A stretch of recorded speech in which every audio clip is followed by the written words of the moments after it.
What's up, guys? My name's Tom Howard. I'm a lawyer over at the Collateral Base, and I specialize in cannabis law. And so I host this channel, Cannabis Legalization News. And you could find us on Cannabis Legalization News or my law blog, CannabisIndustryLawyer.com. Go over there, click one of the many Get Started buttons, and fill out the form that will lead to our Monday.com board. And then we can get back in touch with you if you're interested in this type of cannabis license in the state of New Jersey. We're going to go over each aspect of it. The New Jersey law is pretty big, so you might want to watch each one of these, and then you may want to become a member of this channel because the entire webinar in its entirety is available exclusively for members only. And so let's get into the webinar right now. We start with the license that you're after, whether it is a retail dispensary, maybe you want to be a cannabis cultivator, maybe you want to be a cannabis distributor or a wholesaler or a delivery driver. We cover every single one of them and more on the New Jersey Cannabis License webinar. Enjoy. Retailers, it was interesting. Like if you read this one, that's 109 to 112. And of course, sections 18 and 19 always apply. And so they're going to work with class 6 licenses. And those class 6 licenses are just basically Ubers of weed. And so you can't be near a grocery store. They were very clear on that. They said it at least twice. It was interesting. So there's going to be probably great restrictions against weed restaurants. However, on page 112, you can go check out that they do have consumption lounges. And so dispensaries can get consumption endorsement areas, a consumption area with an endorsement to their license. They have a procedure in place to allow for cannabis consumption lounges in New Jersey, which is fantastic. And then finally, it's cannabis delivery licenses. This is basically a courier service, not all that different than Uber Eats. It might be great, for the gig economy. I don't think it's necessarily going to be great for, I don't know any Uber drivers that got rich from Uber driving, and so I think it's going to be that business model. Very often, these types of licenses are not profitable. For example, in Massachusetts.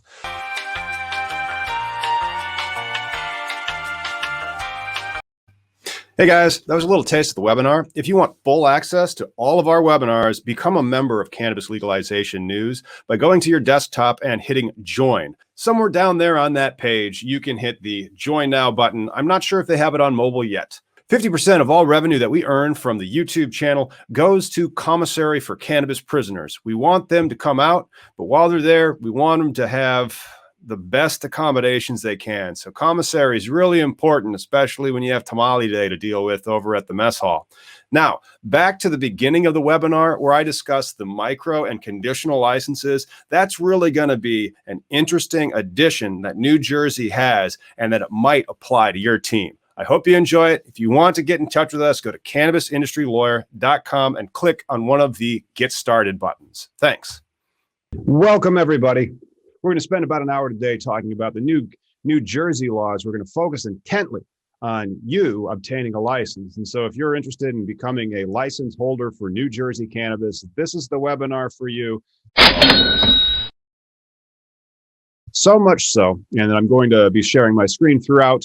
There's really just two things we're going to be going over in this webinar. There's the statute, and then there is my slides that kind of summarize the statute. We'll be digging into both. We'll talk about how much these applications will cost for getting started on this, the density of the application, what goes into the application, the different types of licenses, and also there's different types of licenses and there's different styles of those types of licenses. New Jersey's licensing scheme is quite complex relative to other states. And it looks like it's going to be exciting. It looks like it's going to be competitive. It doesn't look like it is. It's going to be competitive. It's in the statute. So you want a license in New Jersey.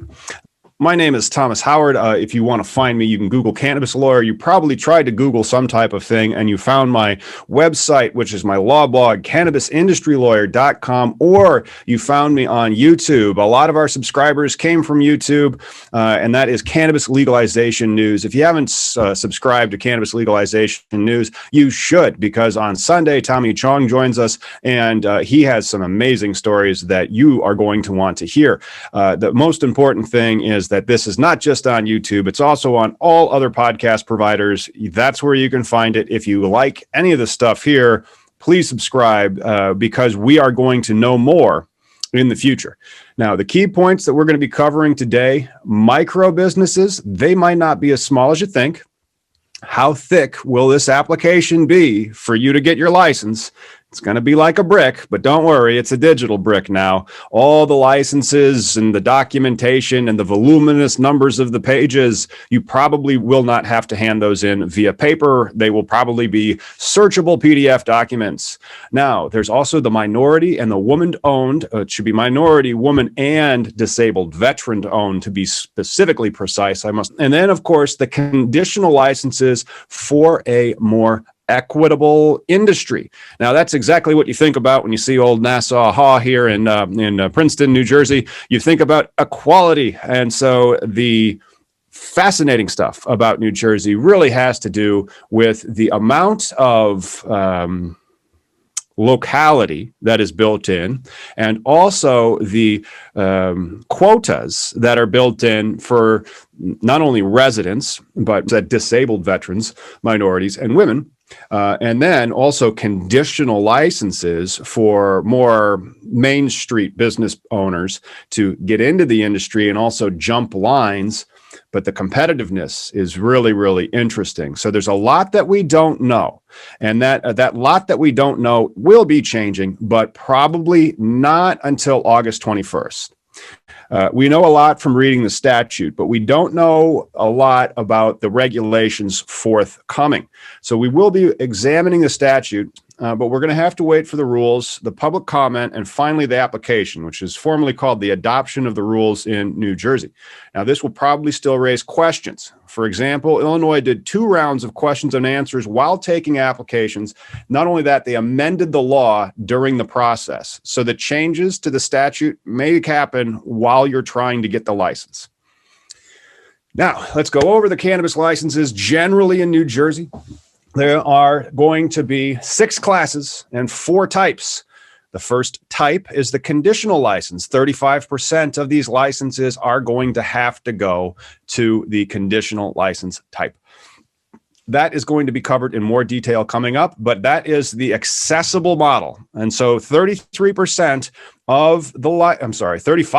of the licenses will be going to Main Street people that make $200,000 or less individually and $400,000 or less if they're filing jointly, plus other restrictions that we shall be covering. Then there is the micro business license, which has a definitional, one of the more important definitionals that we'll be covering. Now, that's going to be a floor. It's going to be a range. It's going to be at least 10% of every class, up to 25% of the total. So it has to be 10% of each class, but 25% of the total, which is fascinating. So like some of the businesses are more likely to become micro businesses than others. I would say that's probably what's going to be shaping up. And then there's other guidance in the statute that looks like will become future rules in August regarding the certified minority or women's and disabled veterans businesses. 15% each. That's 15% minority and 15% women and disabled veterans business. And those will also allow for greater equity in the New Jersey flavor of legalization. Finally, you have just your regular licenses, and I have in quotes MSO, that is code in cannabis lingo for multi-state operator. For example, there are numerous multi-state operators currently operating in New Jersey as ATCs, at Alternative Treatment Center, yes, ATCs. Vertically integrated large cannabis companies that came in, for example, I'm going to single out Green Thumb Industries because I've reviewed their application. They promised $40 million. Now, ATCs in medical, they had to be vertically integrated. They had to take all 6 classes that you can see to the right and then do them themselves. Now we're allowed, and there's going to be regulations regarding vertical stacking of the licenses to be able to pick and then choose which individual vertical of the cannabis industry you would like to do. For example, Class 1 licenses will be allowed to do cultivation. And then Class 2 licenses will then do manufacturing. So that's like your vape pens, your edibles, your processing of the cannabis plant itself. Class 3 will be wholesaler. This is going to be an interesting class, and it has some severe tax ramifications, which we'll talk about later. Class 4 is the distributor. And the distributor, now, is that supposed to be 100% micro? We're going to go over the definition of what a micro business license is and show you an interesting, I believe it's an Oxford comma.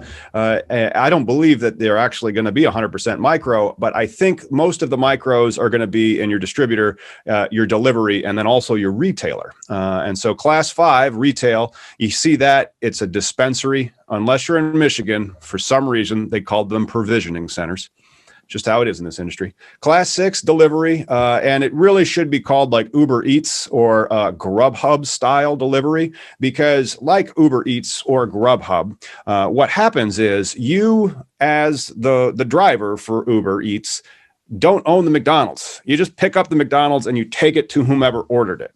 And that's how it's kind of setting up as the delivery driver there. And that's why I think most of them will be micro, because it'll probably just be a lot of independent sole proprietors, I guess, and not necessarily independent contractors that are chauffeuring cannabis from the retail location to a house. All right. The next stuff that we're going to be getting into are going to be these key definitionals. And this is when we're going to start now doing some switching between the slides and also the statute in and of itself, so we can review the terms, because the statute itself will tell you what is going to go into the application, and there's pages of it. So like it just doesn't.